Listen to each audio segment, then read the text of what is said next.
RTV app వార్తల్ని క్షణాల్లో చదివే అవకాశం ఉంటుంది. ఒక న్యూస్ పేపర్, ఒక టెలివిజన్ ఛానల్ మీ చేతుల్లో ఎప్పుడు ఉంటాయి. అందరికీ నా హృదయపూర్వక నమస్కారం. ఇది జ్యోతిబా ఫూలే జయంతికి మీ అందరికీ శుభాకాంక్షలు. విగ్రహం గురించి చాలా గొప్పగా చెప్పారు. అదే దిశగా అక్కడ మెట్లు ఎక్కేటప్పుడు కొంచెం రైలింగ్ సైడ్ లో కొంచెం చిన్నగా ఉంది.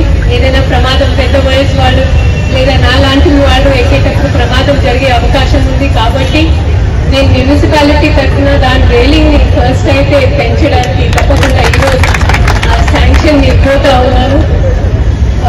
దాని తర్వాత చాలా మంది ఇంతకు ముందు వెంకటయ్య గారు కూడా మా ఇంటర్ డిపార్ట్మెంటల్ సమన్వయ సమావేశానికి విచ్చేసరికి జ్యోతిబా ఫూలే అనేది ఎవరు, వారి సతీమణి సావిత్రిబా ఫూలే ఎవరు అనేది ఫస్ట్ దాని గురించి మనం అవగాహన కల్పించాలి.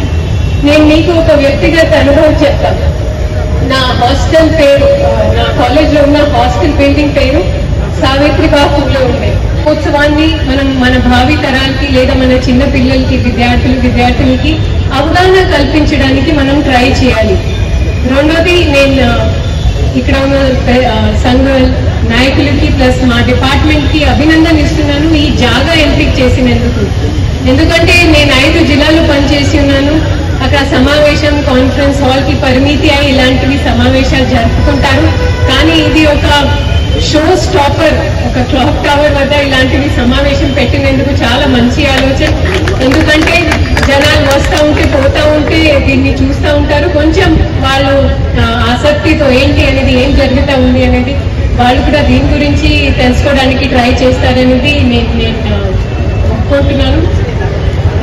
తర్వాత ఇందాక పెద్దలందరూ మాట్లాడేటప్పుడు నిజంగా జ్యోతిబా ఫూలేకి ఒక సామాజిక ఉద్యమకారులుగా చాలా తను చేసింది చాలా ఉన్నాయి. కానీ 2 విషయాలు మనం అందరం, చాలా యంగ్ ఆడియన్స్ ఉంది ఇక్కడ కాబట్టి నేను చెప్తా ఉన్నాను. మహిళ బలోపేతం, తర్వాత చదువు, ఈ 2 విషయాలు జ్యోతిబా ఫూలే చేసిన కృషి నిజంగా అపూర్వం ఉంది.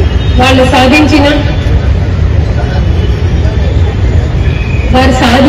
ఘనత కూడా మన దేశానికి ఒక మార్గదర్శనంగా మారింది. ఇప్పుడు మన రాష్ట్ర ప్రభుత్వం కూడా సమీకృత యంగ్ ఇండియా రెసిడెన్షియల్ స్కూల్ మాధ్యమంతో కులాలు, మతం, వర్గాలు ఇలాంటివి తేడా లేకుండా రెసిడెన్షియల్ స్కూల్స్ అందరి పిల్లలకి ఒకటే జాగాలో ఏదైనా పక్షపాతాలు లేకుండా ఉండాలి అనేది ఆ మంచి ఆలోచనతో మన నల్గొండ జిల్లాలో 6 నియోజకవర్గాలకి 4 నియోజకవర్గాలకి ఫస్ట్ విడతలో 200 కోట్లతో ఒక్కొక్క స్కూల్ కి 200 కోట్లతో ఆమోదం ఇవ్వడం జరిగింది. 2 నియోజకవర్గం దేవరకొండ, మిర్యాల్ కూడా, అది కూడా 3rd ఫేజ్ లో ఈ వారంలో వస్తా ఉంది. తర్వాత ఈ మన ఏప్రిల్ నెల అంటే పోషణ్ మాసం కింద మేము దాన్ని జరుపుకుంటాము. వేరే జిల్లాలో 8 నాడు నుంచి మొదలై 22 వరకు ఉంటుంది. కానీ మేము మా కమిషనరేట్ తో ప్రత్యేక పర్మిషన్ తీసుకొని, మేడం ఇది జ్యోతిబా ఫూలే జయంతి, వాళ్ళు మహిళా సశక్తీకరణ, పిల్లలు, ఆడవాళ్ళ కోసం చాలా కృషి చేశారు కాబట్టి ఈ రోజు నుంచి మేము మొదలు చేస్తామనేది వాళ్ళతో ఒక పర్మిషన్ తీసుకోవడం జరిగింది. ఎందుకంటే ఇది ఒక శుభ దినోత్సవం. సో దీన్ని గుర్తించాలి, వాళ్ళకి ఒక సరైన నివాళి ఇవ్వాలి. కాబట్టి మేము ఈరోజు దేవరకొండ ప్రాజెక్టు నుంచి పోషణ్ మాసంని కూడా వాళ్ళకి నివాళి అర్పిన తర్వాత మొదలు చేస్తా ఉన్నాము. ఇక్కడ ఉన్న స్టూడెంట్స్ తో నా రిక్వెస్ట్ ఒకటే, చదువుకి వేరే షార్ట్ కట్ ఏమీ లేదు. మీరు చదవకపోతే లైఫ్ ఇంకా డిఫికల్ట్ అయిపోతుంది.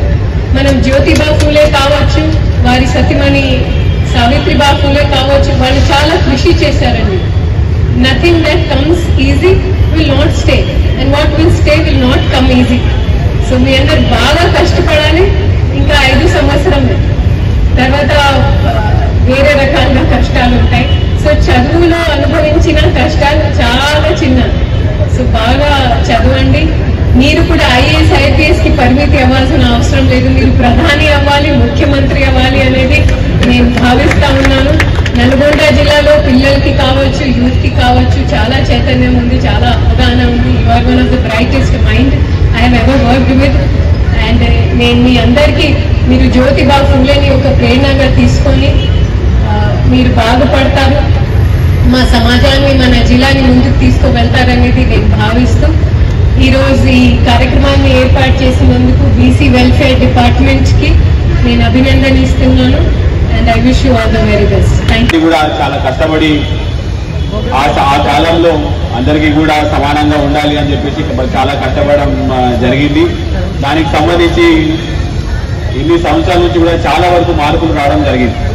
అప్పట్లో ఉన్న పరిస్థితులు వేరు, ఇప్పట్లో ఉన్న పరిస్థితులు వేరు. అయితే మనము ప్రతిసారి జయంతి జరుపుకుంటున్నాము, కానీ మనము ఈ సమాజంలో ఇప్పుడున్న పరిస్థితిలో జ్యోతిరావు పూలే గారి ఆశయాలు మనం ఎలా ముందుకు తీసుకెళ్లాలని ఆలోచించాల్సిన అవసరం చాలా వరకు ఉన్నది. ఎందుకంటే ఇప్పటికి కూడా కొన్ని గుళ్ళలో కొంతవరకు శుద్ధులని రాని పరిస్థితి ఉన్నది. ఇప్పటికీ కూడా ఆడవాళ్ళకి కొడుకు పుడితే కొడుకుకి మంచి ఎడ్యుకేషన్ ఇవ్వడము, ఆడవాళ్ళకి సర్లే మరి పెళ్లి చేసి వెళ్ళిపోతుంది కదా అని తొందరగా పంపించేయడము, లేకపోతే ఆస్తి ఏది ఉన్నా కూడా అబ్బాయిలకు ఉండడము, అమ్మాయిలకి ఇవ్వకపోవడము, ఇలాంటివన్నీ కూడా ఈ ప్రస్తుత సమాజానికి కూడా చాలా వరకు వివక్ష అనేది జరుగుతూ ఉన్నది. సో మనము జ్యోతిరావు పూలే గారి ఆశయాలని ఈ సమాజంలో ఇప్పుడున్న కష్టాలలో ఇప్పుడున్న పరిస్థితిలో మనం వాటిని ఎలా ముందుకు తీసుకెళ్లామని ఒకసారి ఆలోచించాల్సిన అవసరం ఉన్నది. అందరూ కూడా ఈ వాల్యూస్, ఈ అన్టచబిలిటీ